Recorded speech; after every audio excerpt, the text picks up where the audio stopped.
Hello students, कैसे हैं आप लोग? स्वस्थ आनंदित तो है ना? ओके। आज हम लोग इमीडिएट इन्फरेंस के कंट्रापोजिशन अर्थात प्रति परिवर्तन की चर्चा करेंगे। इसके पहले हम लोग कन्वर्जन और अपवर्जन की विस्तार पूर्वक चर्चा कर चुके हैं। डियर स्टूडेंट्स, इस कंट्रापोजिशन में कुछ भी नया नहीं है। Nothing new in this immediate inference contraposition. If you have well read about conversion and upversion, you may solve the problems of contraposition very easily.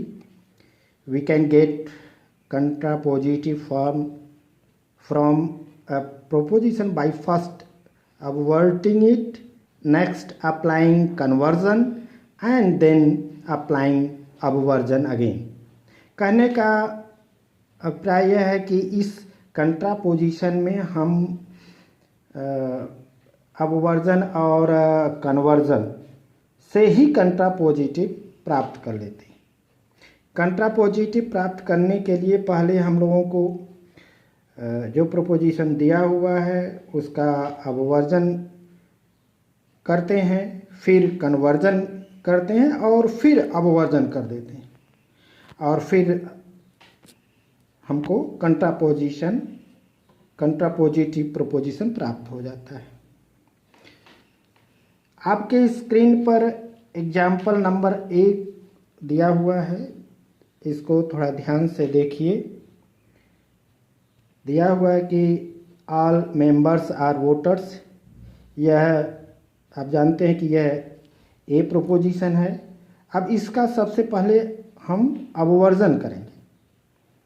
आप जानते हैं कि ए प्रोपोजिशन का अपवर्जन ई प्रोपोजिशन में होता है और प्रेडिकेट टर्म के स्थान पर उसका कम्प्लीमेंट्री टर्म रख दिया जाता है। इस प्रकार ऑल मेंबर्स आर वोटर्स का अपवर्जन करेंगे तो हमें no members are none voters प्राप्त हो जाएगा। अब हम इस ई प्रोपोजिशन का फिर कन्वर्जन करें तो आप जानते हैं कि ई प्रोपोजिशन का कन्वर्जन ई में ही होता है और उसमें केवल सब्जेक्ट और प्रेडिकेट चेंज हो जाता है। ये आपको पता ही है।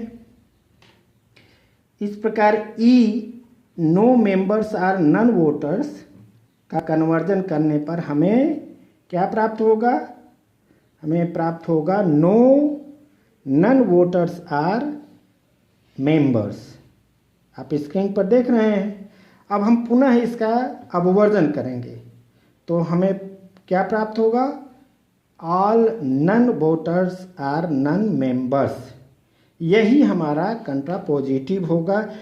इस तरह से हम देखते हैं कि दोनों के स्थान पर हमको कम्प्लीमेंट्री सब्जेक्ट और प्रेडिकेट का सब्जेक्ट और प्रेडिकेट के स्थान पर उसका कम्प्लीमेंट्री इंटरचेंज होकर के मिल जाता है। इस तरह से ए प्रोपोजिशन का कंट्रापोजिटिव ए प्रोपोजिशन में ही होगा। So dear students, we can say that to form the contrapositive of a given proposition, we replace its subject term with the complement of its predicate term and we replace its predicate term with the complement of its subject term. Another important point about contraposition is neither the quality nor the quantity of the original proposition is changed. इसी तरह अब हम लोग ई proposition के कंट्रापोजिटिव को अगर प्राप्त करना चाहें, आप एग्जाम्पल नंबर 2 को आप देखिए, जिसमें जैसा कि आप लोग स्क्रीन पर देख रहे हैं कि no wrestlers are weaklings से some non-weaklings are non-wrestlers, यह कंट्रापोजिटिव प्राप्त किया गया। इस कंट्रापोजिटिव को हम कंट्रापोजिटिव बाय लिमिटेशन कहते हैं, अर्थात सीमित रूप से प्रति परिवर्तन प्राप्त किया गया है। यह सीमित रूप से ही वैध माना जा सकता है इसको। इसके अलावा यदि हम ई में कंट्रापोजिटिव प्राप्त करने का प्रयास करें तो ई प्रोपोजिशन का पहले अपवर्जन, फिर कन्वर्जन और अंत में अपवर्जन करने पर कंट्रापोजिटिव प्राप्त होगा। यह आप जानते ही हैं। नो एस इज पी का अपवर्जन all S is non P होगा। आप स्क्रीन पर देखिए। अब इसका कन्वर्जन सीधा सीधा ए में नहीं होगा। आप जानते हैं कि ए का conversion by limitation I proposition में होता है, और आई प्रोपोजिशन का अपवर्जन ओ प्रोपोजिशन में हो करके some non P is non S, यह कंट्रापोजिटिव प्राप्त होता है। अब हम लोग आई प्रोपोजिशन को देखें। For I proposition contraposition is not a valid form of inference. You know, the reason for this invalidity becomes evident when we try to derive the contrapositive of the I proposition by successively upwarding, converting and upwarding. I proposition sum S is P का अपवर्जन O proposition में होगा some S is not non P में किया जाएगा। अब हम इस ओ proposition का कन्वर्जन करना होगा हमें, और आप जानते हैं कि ओ प्रोपोजिशन का कन्वर्जन होता ही नहीं। So the contraposition of I proposition is not valid form of inference. आप तीसरे एग्जाम्पल को देख सकते हैं जिसमें दिया हुआ है कि सम सिटीजन्स आर लेजिस्लेटर्स। अब इस प्रोपोजिशन का हम पहले अपवर्जन हम लोग अगर करें तो क्या होगा, some citizens are not non legislator. यह प्रेडिकेट के स्थान पर उसका कम्प्लीमेंट्री टर्म नन लेजिस्लेटर रख दिया गया है। लेकिन अब इसका हम कन्वर्जन करें, ओ प्रोपोजिशन है और ओ प्रोपोजिशन का कन्वर्जन होता ही नहीं, क्योंकि ओ का प्रेडिकेट टर्म डिस्ट्रीब्यूटेड होता है और फिर जब इसका कन्वर्जन करेंगे तो सब्जेक्ट के स्थान पर चला आएगा और फिर वह जो डिस्ट्रीब्यूटेड था वह अनडिस्ट्रीब्यूटेड हो जाएगा।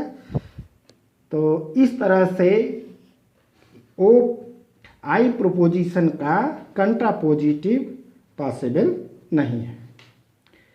डियर स्टूडेंट्स, अब हम लोग ओ प्रोपोजिशन को देखें और वहाँ हम ये देखें कि किस तरह से ओ प्रोपोजिशन का कंट्रापोजिटिव प्राप्त किया जाता है वैलिड रूप से। तो जो आपके स्क्रीन पर दिया हुआ है आप देखिए, चौथा एग्जाम्पल दिया है। Some students are not idealist. अब इसका कंट्रापोजिटिव हमको प्राप्त करना है तो आपको रूल मालूम है कंट्रापोजिटिव प्राप्त करने का क्या है। पहले हम अपवर्जन करेंगे, फिर कन्वर्जन करेंगे, फिर अपवर्जन लास्ट में कर देंगे तो हमको कंट्रापोजिटिव प्राप्त हो जाएगा। अब ओ प्रोपोजिशन जो दिया हुआ है some students are not idealist, अब इसका हम पहले अपवर्जन करेंगे। अपवर्जन ओ का अपवर्जन करेंगे तो ओ का अपवर्जन किस में होगा बताइए। ओ का अपवर्जन आई प्रोपोजिशन में होगा some students are none idealist, ये होगा। अब इस आई प्रोपोजिशन का हम कन्वर्जन करेंगे और आई प्रोपोजिशन का कन्वर्जन किस में होता है? आप जानते हैं कि आई का कन्वर्जन आई प्रोपोजिशन में होता है। क्या हो जाएगा फिर? सम नन आइडलिस्ट आर स्टूडेंट्स। अब इस आई का हमको क्या करना होगा? अपवर्जन करना होगा। और अपवर्जन करेंगे तो क्या होगा? Some non idealist are not non students. इस तरह से हम लोगों ने देखा कि किस तरह से ओ प्रोपोजिशन का हम कंट्रापोजिटिव प्राप्त करते हैं। और इसको यदि हम संक्षेप में पूरे कंट्रापोजिशन को कहें तो ए प्रोपोजिशन का कंट्रापोजिशन जो कंट्रापोजिटिव होगा वह ए में होगा। ओ